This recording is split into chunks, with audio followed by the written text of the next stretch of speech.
بسم الله الرحمن الرحيم. والنجم إذا هوى ما ضل صاحبكم وما غوى وما ينطق عن الهوى إن هو إلا وحي يوحى علمه شديد القوى ذو مرة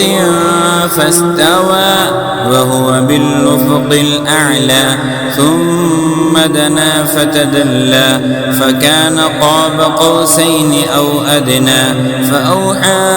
إلى عبده ما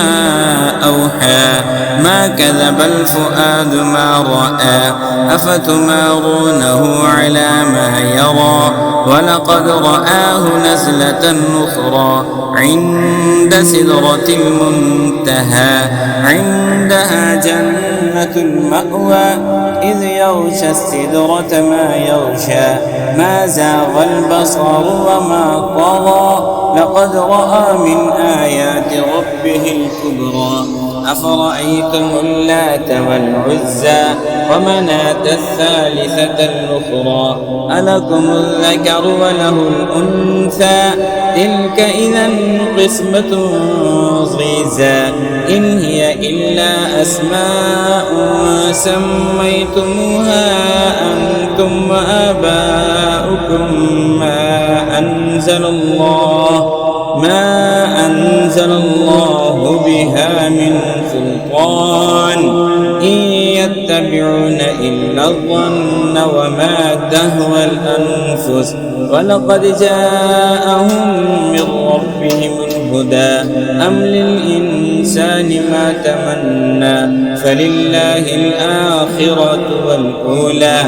وكم من ملك في السماوات لا تغني شفاعتهم شيئا إلا من بعد أن يأذن الله لمن يشاء ويرضى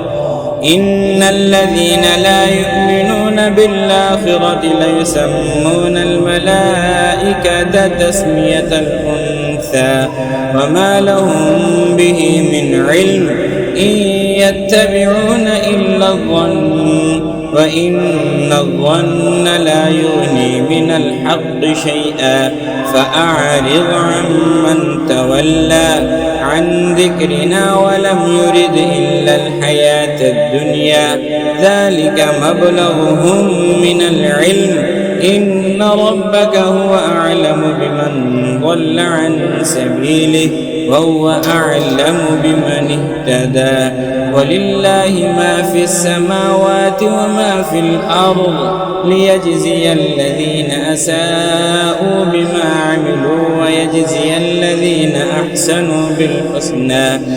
الذين يجتنبون كبائر الإثم والفواحش إلا اللمم إن ربك واسع المغفرة هو أعلم بكم إذ أنشأكم من الأرض وإذ أنتم أجنة في بطون أمهاتكم فلا تزكوا أنفسكم هو أعلم بمن اتقى أفرأيت الذي تولى وأعطى قليلا وأكدى أعنده علم الغيب فهو يرى أم لم ينبأ بما في صحف موسى وإبراهيم الذي وفى ألا تزر وازرة وزر أخرى وأن ليس للإنسان إلا ما سعى وأن سعيه سوف يرى ثم يجزاه الجزاء الأوفى وأن إلى ربك المنتهى وأنه هو أضحك وأبكى وأنه هو أمات وأحيا وأنه خلق الزوجين الذكر والأنثى من نطفة إذا تمنى وأن عليه النشأة الأخرى وأنه هو أغنى وأقنى وأنه هو رب الشعرى وأنه أهلك عادا الأولى وثمود فما أبقى وقوم نوح من قبل إنهم كانوا هم أظلم وأطغى والمؤتفكة أهوى فغشاها ما غشى فبأي آلاء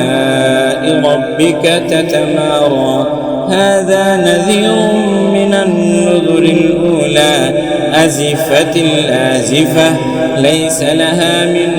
دون الله كاشفة أفمن هذا الحديث تعجبون وتضحكون ولا تبكون وأنتم سامدون فاسجدوا لله